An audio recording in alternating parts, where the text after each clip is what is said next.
இந்தியாவுல முதற்கட்ட நகரமயமாக்கலின் சின்னம் வந்து சிந்து நாகரிகம்.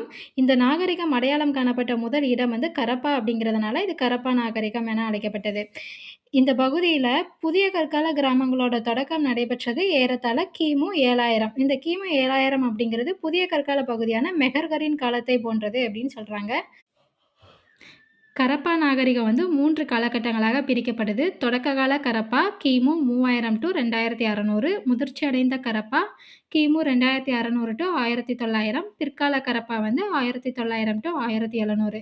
ஒரு நகர பண்பாட்டுக்கான கூறுகள் வந்து முதிர்ச்சி பெற்ற கரப்பாவின் காலத்துல தான் இருந்ததுன்னு சொல்றாங்க. கரப்பாவுக்கு முதல்ல வருகை தந்தது வந்து 1826ல சார்லஸ் மேசன் அப்படிங்கிறவரு.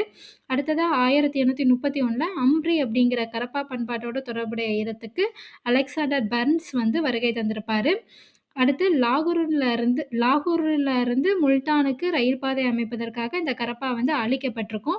அ அந்த பகுதியிலிருந்து ஒரு முத்திரை வந்து இந்திய தொல்லியல் அளவீட்டுத் துறையின் முதல் அளவையாளரான அலெக்சாண்டர் ஹன்னிங்ஹாமுக்கு வந்து கிடைச்சிருக்கும். மேலும் இந்த அலெக்சாண்டர் ஹன்னிங்ஹாம் 1853, 1856, 1875லயும் கரப்பாவ வந்து பார்வையிட்டிருப்பாரு. ஆனா, இந்த கரப்பாவோட முக்கியத்துவத்தையும், அதன் நாகரிகத்தையும் உணர்ந்து, அங்க ஆய்வு நடத்த காரணமா இருந்தவர் வந்து யாருன்னா, ஜர்ஜான் மார்சல் தான்.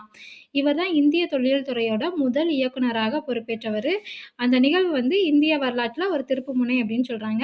இவரோட முயற்சிகள் மூலமா தான் கரப்பாவுல வந்து ஆய்வுகள் தொடங்கப்பட்டது. அடுத்ததா பிற்காலத்துல 1940கள்ல ஆர்.இ.எம். வீலர் அப்படிங்கிறவரு கரப்பாவுல அகழாய்வுகள் நடத்தினாரு.